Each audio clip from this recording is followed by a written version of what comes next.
मैं जब 2014 में आपके पास आया था, तब 2014 में मैं परिवर्तन का वादा लेकर के आया था। 2014 में मैंने आपको वादा किया था मैं परिवर्तन लाऊंगा, और 140 करोड़ मेरे परिवारजन, आपने मुझ पे भरोसा किया और मैंने विश्वास पूरा करने की कोशिश की। रिफॉर्म, परफॉर्म, ट्रांसफॉर्म,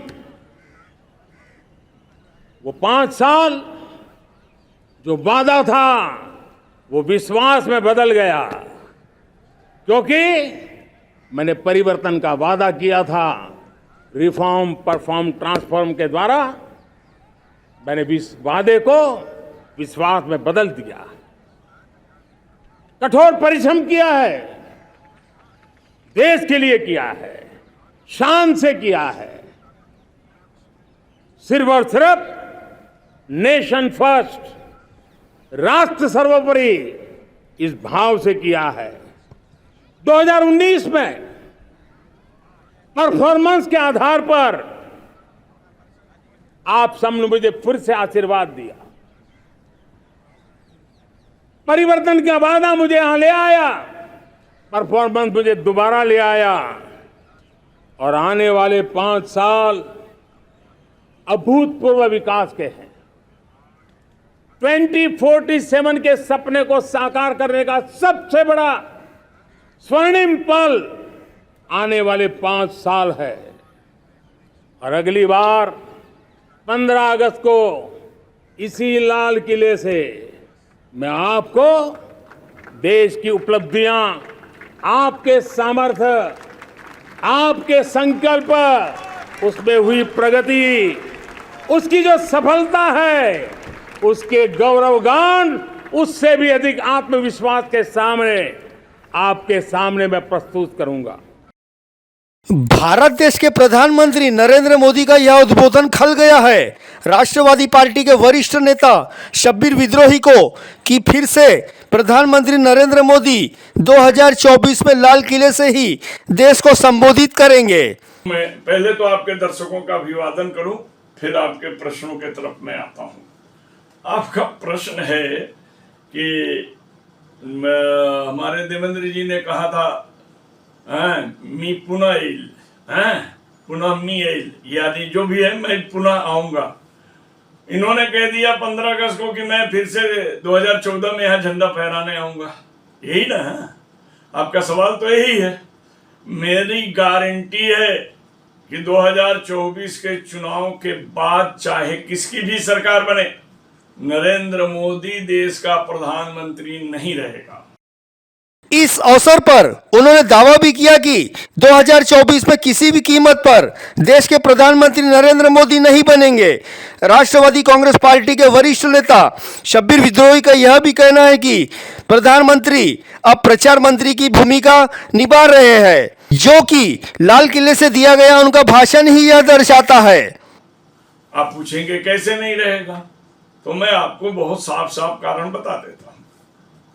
पहली चीज, 2014 में अगर देखना चाहते हैं, अच्छा है आप चलिए पहले हम इस भारत की के अंदर की भावनाओं को बता देना चाहूँगा। भारत में चलिए तो पहले महाभारत चलिए। महाभारत में जाएंगे तो द्रौपदी का चीर हरण हुआ तो धृतराज के शासन चले गए, समझ लीजिएगा। फिर उसके बाद आइए सीता का हरण हुआ तो लंका सब में से रावण का शासन चला गया, रावण भी चला गया। फिर आप आइए हमारे भारत के अंदर ही, तो जब से मान लीजिए जब से थोड़ी सी मीडिया ज्यादा सक्रिय हुई है तब से ये चीजें बहुत सामने आई। 2012 में निर्भया कांड हुआ, मनमोहन की सरकार चली गई।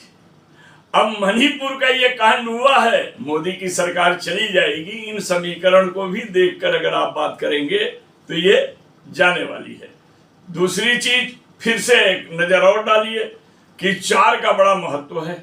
4 के महत्व में अगर आप आएंगे तो 94 में भी परिवर्तन हुआ था।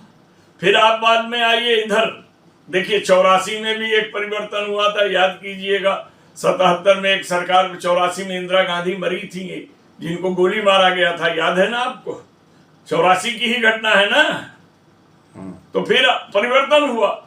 94 में हुआ, 2004 में शाइनिंग इंडिया चला, परिवर्तन हुआ, 14 में भी परिवर्तन हुआ, 24 में भी परिवर्तन होगा।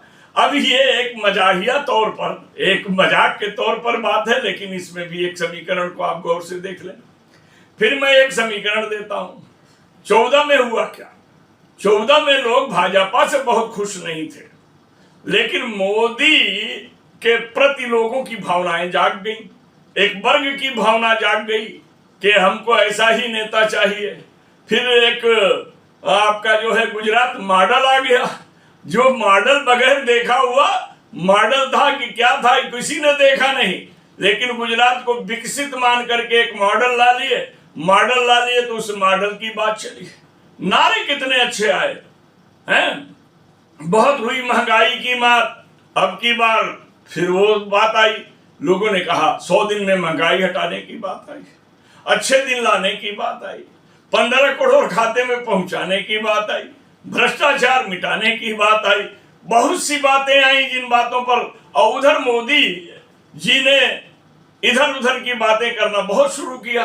13 में ही उनको मोदी जी को प्रधानमंत्री कैंडिडेट मान लिया गया। आपको मालूम है कि जब इनको वहां प्रधानमंत्री का कैंडिडेट मान दिया गया तो ये अपने आप को प्रधानमंत्री मान लिए तो क्या किए थे मालूम है? इधर मनमोहन सिंह लाल किला पर झंडा फहरा रहे थे, तो उधर वो बड़ौदा में या कहीं पर लकड़ी का लाल किला बना करके जो है झंडा फहरा रहे थे।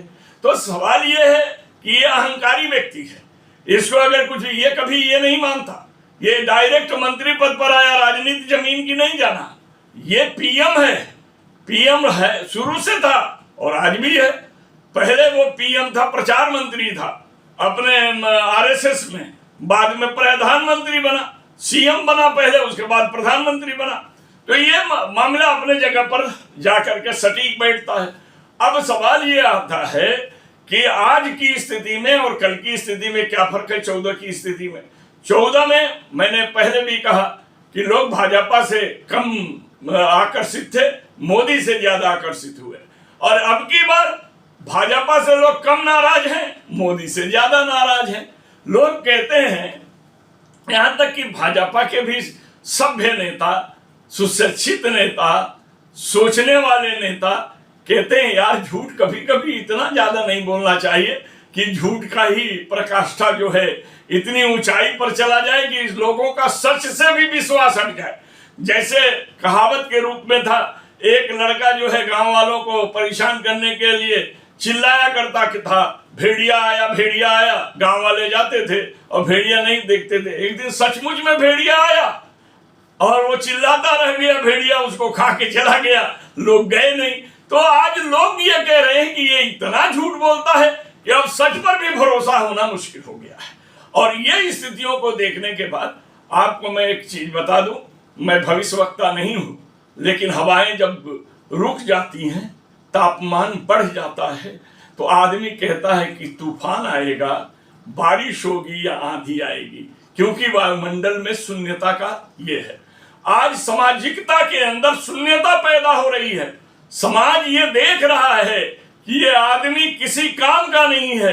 भारत के अंदर झगड़ा लगाने के अलावा, बोल वचन के अलावा इसके पास कुछ भी नहीं है। आप ये बताइए, मणिपुर के मामले को लेकर के क्या भारत, जो आपके राहुल गांधी ने, कांग्रेस के राहुल गांधी ने जो कहा, देखिए राहुल गांधी, सही में एक बात बताऊं, ऐसे परिवार में पला है जहां सामाजिकता से, यानी समाज से कोई ऐसा समाज नहीं था कि जहां वो गरीबों के बीच में रहे या न रहे।